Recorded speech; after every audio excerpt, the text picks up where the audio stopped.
Welcome everyone, it's Diana. It's been a while since I have uploaded a video. I have a few that I have not uploaded yet. I just need to edit them, but I have a word from the Lord and I need to upload it now. I need to release it now. And the word is about tables turning and about your prison cells opening. So let me read to you from Isaiah chapter 61 verse 1. And it says, "The Spirit of the Lord God is upon me, because the Lord had anointed me to preach good tidings." Good tidings. So good tidings are on the way. "Unto the meek. He hath sent me to bind up the brokenhearted, to proclaim liberty to the captives, and the opening of the prison to them that are bound." So do you feel bound? Because the Lord is about to open the prison cells. And how He's going to do this is by confusing the enemy. Do you know that this is a strategy that the Lord is using so often?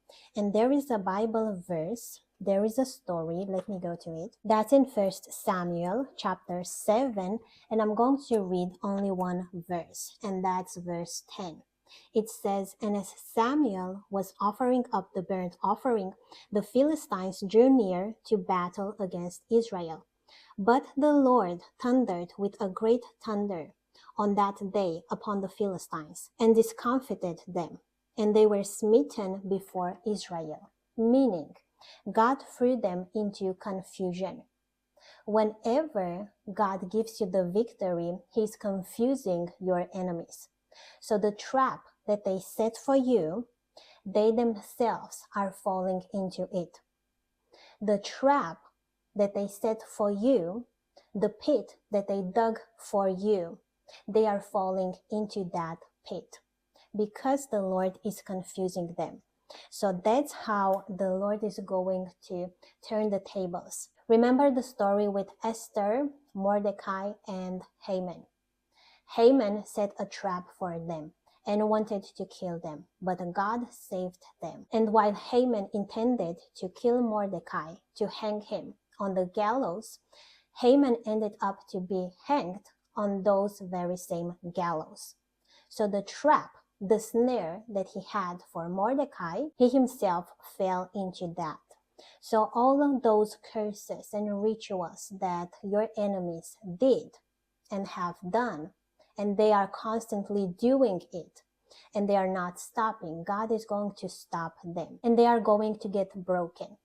Before reading to you some stories about prison cells opening, I want to read to you Psalm 142, because this is how you may feel. There are times when you really need somebody, and the people that you are relying on, they are not there for you.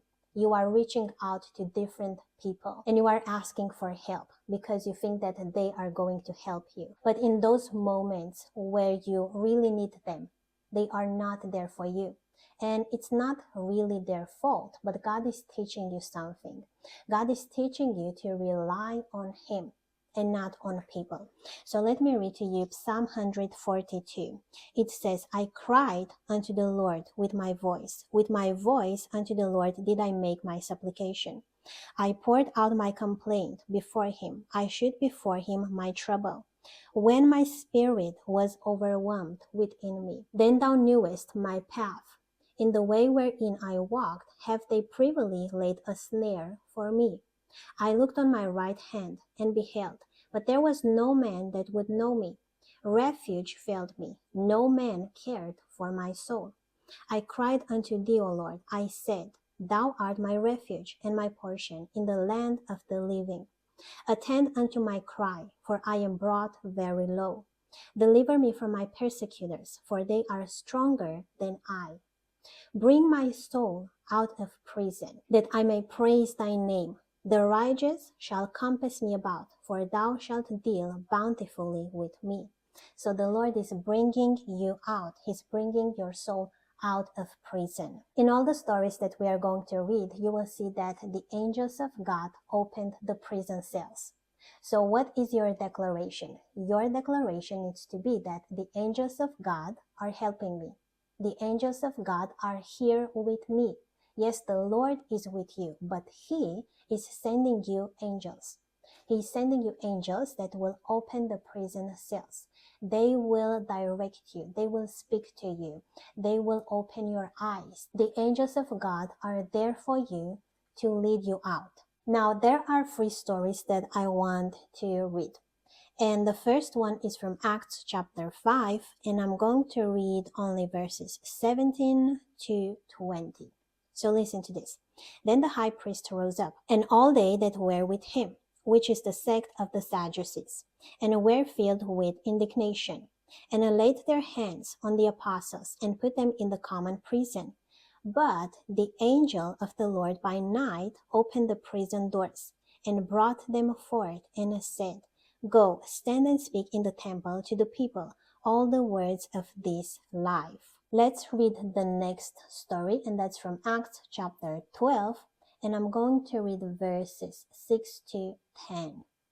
So, and when Herod would have brought him forth, the same night Peter was sleeping between 2 soldiers, bound with 2 chains, and the keepers before the door kept the prison. And behold, the angel of the Lord came upon him, and a light shined in the prison. And he smote Peter on the side, and raised him up, saying, Arise up quickly. And his chains fell off from his hands.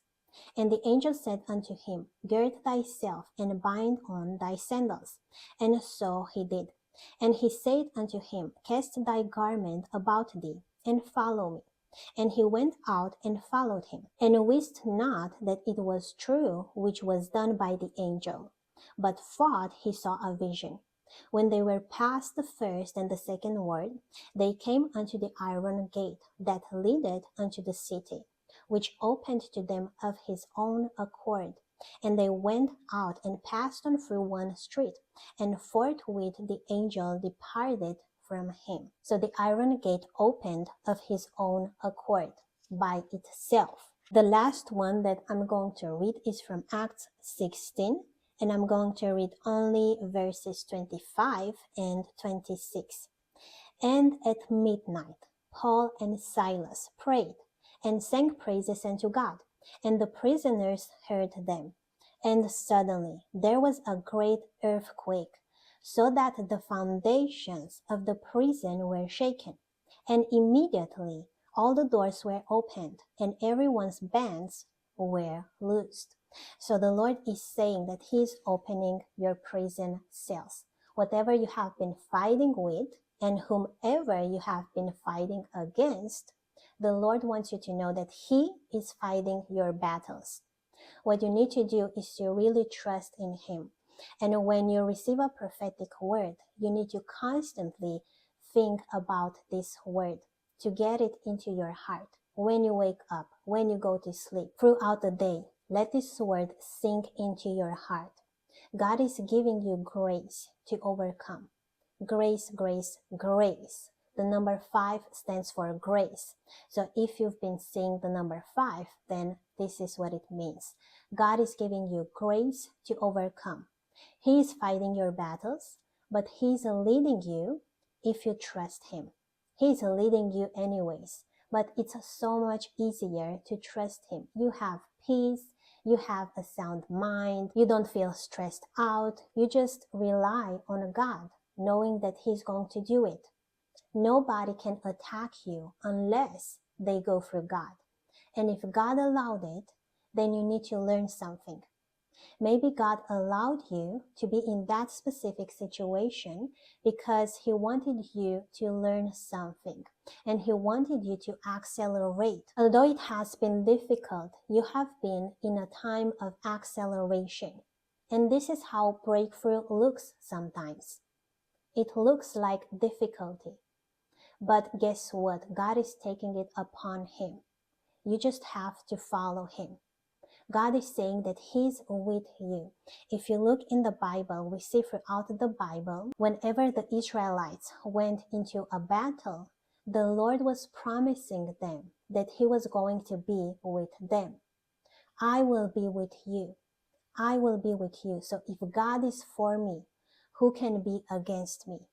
If I keep on repeating this to myself, then I will gain confidence. I will have that confidence to trust in God and to just let it go. Because I know that God works in me to will and to do. To will and to do. That's Philippians chapter 2, verse 13. So I may not know why I'm doing certain things. I'm just doing them. I'm just thinking about certain things. I'm just connecting to certain people. I'm just praying a certain kind of way. But I do not know why I'm doing those things. But God is leading me. And because He's leading me, I have the victory. I just need to rely on Him and to know that whatever He is doing, it's good. Whatever He is doing, it's for my good. Right now, He's fulfilling His promise to you and you don't even know it because He's working within you. He's making you do certain things.